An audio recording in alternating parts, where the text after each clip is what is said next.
Welcome to Ideagen TV. Today we have with us Thuy, CEO of the Global Mentor Network. Thuy, welcome. Thank you so much, George. It is a pleasure and an honor to be here and great to see you again. You know what? It's great to see you again, especially for our global audience who have seen you on Ideagen TV in the past. You are now CEO of the Global Mentor Network. Congratulations. Thank you so much. I know, isn't that wild? What a crazy, wild ride for someone like me who came to this country as a refugee from Vietnam, and now I'm the CEO of an organization that seeks to help, democratize access to education and leadership development for so many others around the world. It's truly an honor. What an honor to have you on Ideagen TV. Thank you for your leadership and your commitment to changing the world and to achieving the global goals by 2030. In your leadership role now as CEO, you're not only a leader, but you're a woman who's been, and you just described, you faced some significant barriers in your career. Can you describe some of those for us so that our global audience, understands that better? Certainly. I think multiple barriers and challenges when you come here as an immigrant, not knowing a word of English and having nothing really but the clothes on your back, which is how my family arrived in this country as refugees. There's a whole assimilation and economic empowerment challenge that you have to go through. So we were luckily able to build our lives. I fled Vietnam on a boat as a young child and lived in a couple of refugee camps before finally being resettled in Duluth, Minnesota by a Lutheran church group. And it was there that I learned to speak English. I went to American schools and was able to assimilate. But certainly it was a tough time. My parents worked very menial jobs in a pizza factory and sewing factory where my mom worked. But I think the lesson out of all this is, there is a brighter day tomorrow, and you should always hang on to hope. But in terms of, as I progressed through my career, there was something that I did notice, but I was never able to really articulate it until I started seeing multiple studies come out about this issue. And many people in the audience might know about this as well, is that there are now multiple studies from places like Harvard Business School and multiple consulting groups that show that there is this stereotype around Asian Americans as being people who are cooperative, good at executing, but they don't make good leaders because they lack the social skills and the authoritarianism and the dictatorial style that is often viewed as a foundation for strong leaders. And so we now know that that is absolutely false. And we also know that there are many, many different styles of leadership. And the dictatorial style of leadership is rather outdated. I think a much more effective method of leadership nowadays is servant leadership, where you, as the head of the organization, is serving the entire organization, as opposed to dictating things from the top down, really looking for ways that you can elevate everybody within an organization. So these are things that we all need to work together on. Right? How to dispel the myths and stereotypes around Asian Americans as being weak leaders, really doing away with that and really educating people about the different types of leadership that are effective out there. And also that this is a model minority myth around Asian Americans, that we don't have it all. We are not all monolithically successful. And we are individuals in our own right and need to be recognized as such. So well said, Thuy, and so inspiring. What an incredibly inspiring journey, literally, that you've gone through. And to see what you're doing today as the CEO of the organization is just beyond inspiring. And so on that same note, for the young girls, especially that are aspiring to follow in your footsteps, to stand on the shoulders of giants, as we all know, like your parents, who lifted you up to help you get and to see the importance of everything you've accomplished, what advice would you give to them? The biggest advice I can give to them, because this was a challenge for me when I was younger, is finding your voice and really realizing that your voice, your background, your experience, and your challenges in life matter. And that all comes together in building a powerful voice that carries weight when you speak. And I'll use myself as an example. When I first got into journalism, I thought the path was to really downplay my refugee background, to downplay how different I was from other people that were being seen on TV, and really try to be more like the non-Asian American reporters that people were seeing. And over time, I realized that that was a mistake, because then you're forgettable. People don't realize that you have a special story to tell. And once I started realizing that, and once people started interviewing me and wanting to know more about my background, and I became more public about it, then I started hearing from other people about how inspiring that story was, and it encouraged them to speak out about their own immigration stories, about their own challenges with poverty and with trying to fit into a place where they didn't feel like they belonged, and really had to work at that. And that's when I realized that not only did my voice individually have power, but once it inspired other people, that we collectively could come together and use our voices as a group to really start more powerful, more impactful things that could, generate a whole, I don't want to say a movement that kind of overblows it, but really generate more of a collective effort to move entire organizations or entire communities forward. So I would encourage everybody to really tap into your own background and to realize that your voice counts, no matter what anyone else might tell you. And I'll point out another really stark example. I when I first started out as a journalist in TV, a local magazine wanted to interview me, and I did a whole photo shoot and everything, and I ended up being on the cover. And you know what? I never told my bosses about it, because the other thing too was that when you come from an Asian background, you're taught to be humble, never brag about yourself. And so to me, to tell my bosses and other colleagues at work that I had received this incredible honor seems like bragging. It seems like, arrogance. And it wasn't until my boss happened to see that magazine in a doctor's office, of all places, that my boss came to me and said, "Why didn't you tell me about this? You should have let me know so we could let our marketing department know and celebrate the heck out of this." And that's when I realized that, in journalism words, I had buried the lead. That was a lead. And I should have realized that that story had significance, and it had power, and it had meaning, and it's something that I should not have been so shy about sharing, that I should have been openly sharing it with others, not in an arrogant way, but to say, "Hey, look, this is a really great honor. I just thought you guys might be interested in hearing more about my story." So that also taught me a lesson in how to celebrate your achievements without being arrogant.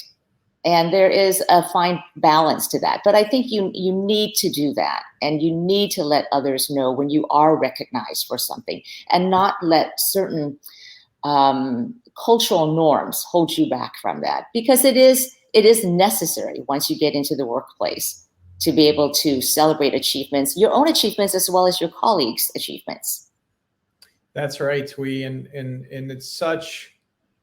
it's invaluable advice that you just provided. That advice is so critical. Leading with the story, your story. Everyone has a story. Absolutely. And I think what happens oftentimes, it's human nature, is you make an assumption, and you keep things, you automatically make things simple to make these assumptions. And people are much more complicated than making an assumption as to how they're dressed or where they live or where they came from or whatever it may be. Yeah. And so it's always important to understand that every single person on the planet has their own story and their own journey. Yeah. And I guess what you're saying is by telling your story publicly, others then say, yeah, you know what? Or first of all, you give them the courage to talk about their story, which is incredibly important. Yeah. And you give them that freedom to say, here's who I am. Yeah. To your point of finding your voice. If you can't tell your story, then you're not in your authentic voice, right? So you become something other than, which reminds me of our late, great giant, our chairman emeritus, the late Congressman Louis Stokes, who served in our board for many years as chairman. And he said, George, it's always important, obviously, to be authentic and to never mistake being nice for being weak, for example. Yes. And I think that's an incredible lesson because he was a really nice person.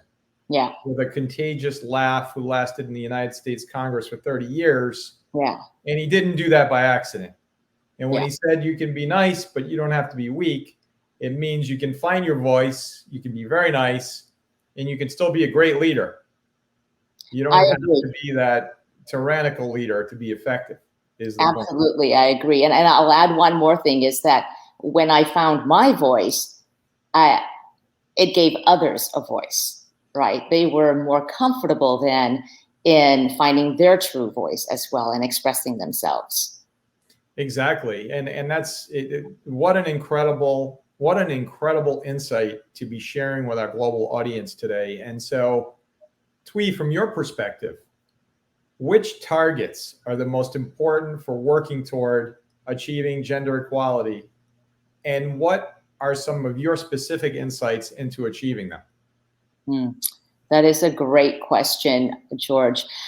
I'll do it. I'll answer that answer in two ways, and it touches a lot on what I've done professionally. I spent more than 2 decades in journalism, and one of the things that I found is that you have to raise awareness, and the way to do that is to make sure people's stories are told, to make sure the stories of underrepresented and under-resourced groups are told. Because if you don't build awareness and people aren't informed about it, nothing happens. And I'll take the example of some of the big movements we've seen lately, right? The Metoo Movement. A lot of those women, if they had not come out and told their stories, all of that would have been buried for so long, and the Metoo movement would never have happened. Black Lives Matter, the same thing. The videos we saw, the troubling videos we saw of the way African Americans are treated, and then that led to more stories being done about all the nuanced ways and the microaggressions that not only African Americans and Black Americans face every day, but other people of color, from Latinx communities to Asian American communities, Native American, LGBTQ, you name it. And the only way to really inform people on a massive scale is to make sure their stories are told. And so from a journalism standpoint, or even if you're not a journalist, to go ahead and talk to other people from those communities and learn about what they go through, that is so enormously helpful in terms of viewing what the problems are, understanding what the problems are, and then figuring out what to do about it. And the second way I'll answer that question is what I'm doing now is really being more active in figuring out how we can elevate under-resourced and underrepresented communities. And what I've decided to do, and the reason why I left journalism to be a co-founder and now a CEO of Global Mentor Network, is that what I was seeing is that there's a lot of money being spent out there on leadership development, but a lot of it is being focused on the upper echelons, the C-suite people, the senior executives. But the way our society is right now is predominantly still a lot of white executives who occupy those positions. And so if we want to ever level the playing field, we have to make sure that the training is filtered down to everybody else. And so what we're doing at the Global Mentor Network, for example, is interviewing great transformational leaders, putting them on our website so everybody has equal access to them. These are people that you normally wouldn't be able to tap on your own, right? For example, we have former 4-star Army General Stan McChrystal, who now runs his own leadership group. Sal Khan, founder of the Khan Academy, which has taught tens of millions of people worldwide through virtual learning. We have the head of the American Red Cross, Gail McGovern. We have the CEO of DocuSign, who has who now is in charge of the largest e-transaction management platform in the world. Our founder, our big founder with a capital F, is Keith Kroc, an accomplished entrepreneur and diplomat. So these are the kinds of folks we want to give people access to learn real world transformational leadership lessons from real world leaders. This is not an academic exercise. And the other thing we're working on right now to really elevate the playing field and to really give more people access and opportunities is we're building a curriculum. And it'll be a virtual curriculum that will be much more accessible and not so exclusive as other high caliber leadership development programs out there, so that people who are first-time managers, who are mid-level managers, who are in positions where companies may not want to spend tens of thousands of dollars on them, can still have access to this type of opportunity to build their skills. So I'm not really interested in finding a way to widen current pipelines of leaders. I want to build new pipelines of leaders. And I think together with what we're doing and what other organizations are doing, we can build those new pipelines. Thuy, I remain in awe with everything you just articulated for our global audience. You have identified the critical areas, the ability to be a servant leader. Mm-hmm. And that's what your model is. You are a servant leader. You're democratizing leadership. Yes. Providing access to leadership training for everyone. You know, everyone in an organization can be a leader.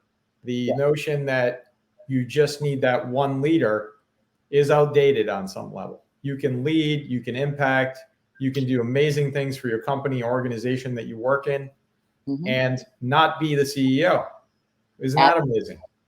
That's amazing. But one day, because you have the training, you can be the CEO, and you can be that same servant leader rising up through the ranks. Yeah. And and George, not everybody wants to be a CEO, which is fine. But we all can be a leader in our own way, in our own world. I love that. And it's really the model for the future. And for companies and organizations, as they're looking at, how do we really get people in this changing work environment to stay with a company? You're hearing every day now on TV, the lead story is people are quitting their jobs. Yes. They're quitting, they're leaving, they're, moving on to different things. And at the same time, Thuy, you're hearing about this, there's a skills gap. You have millions and millions of jobs available. And at the same time, you have millions of people looking for jobs. Yes. Wouldn't it be amazing? And you're right at the nexus of this, is to helping to bridge that gap, the skills gap, the mentorship gap, so that, you've heard this a lot. If you can see it, you can be it. And isn't that the truth? It is absolutely true. It is absolutely true. And these are all great points you're making, George. And I will add one more thing. And what the pandemic has really illustrated for us is that what used to be viewed as soft skills, communication skills, empathy, having a good values system in place, those are not soft skills. Those are essential skills. And there's an acknowledgement now that those skills are perhaps even more important than the technical skills. You need the technical skills to know how to do your job. But to be a leader and to have true impact, you need to learn these life-changing competencies. They're not skills, it's the whole set of competencies that you take with you throughout your life. And so we see so many studies, especially among millennials, who now expect to see leadership development, professional development opportunities at the companies they join. And so from a workplace perspective, if companies want to recruit the best and retain the best, then they need to offer these kinds of programs to grow their people. And it's a benefit to the bottom line. We're not talking about something that's like a charitable effort here. You build your people, you grow your people, and teach them how to be leaders, then absolutely your organization will succeed. Well, and you've hit a real important element here as well of the importance of these skills, the ability to look someone in the eye, to be able to communicate in this otherwise digital world, right? Everyone now is able to look into a camera and communicate or snap a picture or whatever. But now you also, as we emerge into this hybrid world, you're going to need those skills to be able to communicate with people in person again, so that it's not just looking at a small square on the screen anymore, but to be able to either fist bump or whatever new method of, instead of the handshake, connecting with people, the magic of handing someone your business card, et cetera. So these are the critical elements that you're highlighting today in this incredibly inspiring interview because of everything you're describing. It's all incredibly inspiring. And so in today's era, why is building a diverse workforce, pivoting off what we just talked about, so critically important? Oh, you are hitting at a theme that is dear to my heart. Look, we're in a global economy. Everybody knows that. And you can't succeed as an organization or a private company or a nonprofit or an NGO if you don't recognize that. And if you don't recognize the importance and the power of diversity. And to be effective, you really have to have that diversity of thought and the diversity of experience. That is what breeds creativity and innovation. If you're just preaching to the choir every day, if you're just in an echo chamber all day long with people who think like you, whose life experience was similar to yours, there is no creativity there. There's no fresh thinking. There's no out of the box ideas. And I don't need to sit here, excuse me, and go through a long list of companies that have come up with amazing ideas because they had diverse workforces. And I'll say one more thing, that when you're surrounded by a diverse group of people, it is so incredible because then you learn from other people's experiences. It's what our founder, Keith Kroc, likes to call OPE, other people's experiences. And that is what cultivates the growth mindset, the innovation, and the creativity, because all of a sudden you're exposed to, oh, you experience that, and oh, that's how you see things? That actually sheds a new light on this. I never thought of it that way. Without being surrounded by diverse people from diverse backgrounds, you're never going to have that. And so it is absolutely critical. And I'll drill down even further to just provide another instance from my journalism days. Every time, elections roll around, I get this question again and again. Why is it that Vietnamese Americans, older Vietnamese Americans, lean so heavily Republican when the Democrats' policies more heavily favor immigrants, and they're all immigrants. And so people are perplexed by that. And then I'm able to weigh in and say, look, but the Republican Party has a long history of being anti-communist. And so you have to understand that a lot of the older Vietnamese Americans fled Vietnam because of the communist takeover. And so they have very strongly embedded feelings about that. Even if they may not agree with the immigration policies of the Republican Party, they still support what the Republican Party stands for in terms of anti-communism. And you see this among Cuban Americans too.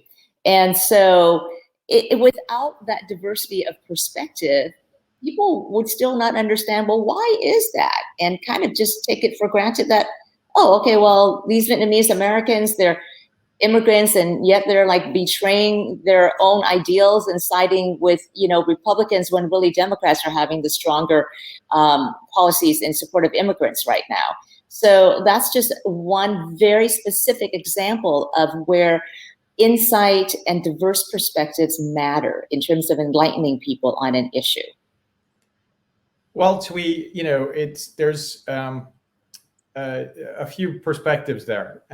What I love about the global goals of the United Nations is that they are a 100% unifier. So when you talk about the global goals and you think about the fact that all 193 member states, including the United States of America, came together unanimously to say that these 17 goals are critical for our nation. And again, including the United States of America, I'll underscore that because, we hear a lot about, different policies or different party issues or whatever it may be. And I think the magic of the global goals is it doesn't matter. It doesn't matter if you're an independent or a Democrat or a Republican or live in another country and have another party affiliation. It doesn't matter. All that matters is that we agree that we should end poverty, that we should end hunger, that we should empower women and girls, that should we provide access to energy, that there should be global partnerships to pull it all together. And all of the 17 goals do that. And how you get there, sure, you can argue the policy points from a whatever perspective you'd like, but they are a unifier. Yes. And we all agree, clean water. I submit to you that everyone on the planet probably wants access to clean water. Yeah. And so how you get there, whether it's desalination or UV lighting or whatever process you're going to use to get that clean water, fine. Yep. Argue the points. But what you're doing and what you're describing here today is epic. Epic in the sense that you're leading this organization now as the CEO to help mentor people so that they can see it, so they can see it and then they can be it. Yep, exactly. I mean, you see kids who become doctors and I ask them, well, why'd you become a doctor? Well, my grandfather was a doctor. My mother was a doctor. My father was a doctor. Yeah. You need to be able to see it. And that's what you're doing, Thuy, for our global audience. That's what the Global Mentor Network is doing. You're changing the world with mentoring, the most powerful way possible to change the world. And so it's a perfect pivot to one of my favorite question of all time, which is, what are your 3 key lessons that have the potential to change the world? Oh, that's a great question. Okay, so the first one will be something I touched on earlier, which is your voice matters. Don't ever estimate the power of your voice. Over time, I learned that what I say and the things that I share about my background and my journey as a refugee and an immigrant, and as someone who really built my career through telling the stories of others, I was so occupied giving other people a voice to their stories that sometimes I forgot my own voice. And so that was really critical once I realized that and developed more of my authentic voice and was able to share more of my personal experiences and saw the difference that made for other people who had been shy about being more vocal about their feelings and thoughts and experiences. So know that your voice carries weight. The second thing would be empathy, to recognize that other people's voices and other people's experiences matter as well.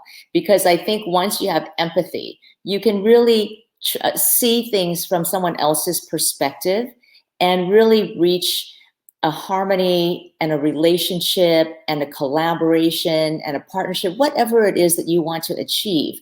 That comes so much more easily and so much more effectively and so much more efficiently and in such a more rewarding manner if you can have empathy and really understand where other people are coming from. And then the third thing I'll say is resilience. Resilience has helped me through so many difficult situations. First, as a refugee arriving in a new country, not knowing a word of English, and just working throughout my career. Look, journalism is a tough career. People only see, often the glamorous side of TV for that brief amount of time you're on the air, but really it takes a lot of grit. It takes a lot of hard work. It takes a lot of perseverance to succeed in journalism. And so there were many times when I failed and fell down on the goals I set for myself in journalism, whether it was a story I really wanted to get or a certain job I really wanted. And yes, it was disappointing, but time and time again, I got up and I brushed myself off and, eventually went on to have my own show that I anchored, a current affairs show where I was the sole moderator and anchor. And that was a big goal of mine. And I finally achieved it, but not without falling down many, many times. And so I think it's important that you know how to get back up after you fail, after you fall down. And if you're not failing and if you're not falling down ever, then I would challenge you to think about that and think about whether you are pushing yourself enough to grow, or are you always staying in that little safe zone and not really growing and spreading your wings and seeing how far your wings will take you. So resilience, really, really essential. Thuy, I remain in awe by your description. And, success has been defined as getting back up. Yep. After you've fallen. What is success? Is it that, big mansion or the Maserati? No, it's simply getting back up after you've fallen repeatedly, getting back up, showing up, and keeping that inspiration. Helping others, by the way, is one other secret that I wanted to just end on, because I think that is one of the biggest secrets that I think people have the ability to do. While winning is great, win, get what you want, win, make more money. Actually, giving back is when you get that happiness, is when you get that success. Whether you're of incredible means or whether you're like my grandparents who worked in a factory, they gave back. It wasn't a lot, but you know what? They gave back. And you know what? They felt really good about it. Yeah. And they were happy. And that's what you're doing, exactly what you're doing with mentoring. People are giving back. What a secret that is, right? I think we've told everyone the secret today. That's such a great point, George. Thank you for bringing that up. I agree with that 150%. Thank you, Thuy. And thank you so much for being part of Ideagen TV today. Thank you for changing the world. Thank you for leading as a CEO at the Global Mentor Network. How can our global audience find out more about your awe-inspiring work at the Global Mentor Network? Oh, thank you. Thank you for offering me this opportunity. You can go to our website at gmn.net, not .com, gmn.net. And you can see all of our videos right now for free. We have great leaders on there for you. And right now we're deep in the process of developing a curriculum, an online leadership development curriculum that will weave in our mentor insights and really be of use for anybody who aspires to be a leader. You don't have to be a C-suite person. You don't have to be a senior leader. It's really designed for anybody who wants to learn about the 4 dimensions of transformational leadership, from building inner strength to having broader impact at work, to developing a strategic mindset, and then to have transformative impact in society at large. And that will be released later this year, and I'm super, super excited about it. Well, Thuy, we're going to bring you back when that's released to talk about it, how people can use it, where they can find it, and just tell the world all the incredible things that you're doing. Thuy, thank you, George. Thank you so much for all you're doing. Thank you. It's been a privilege and an honor. Thank you. It's our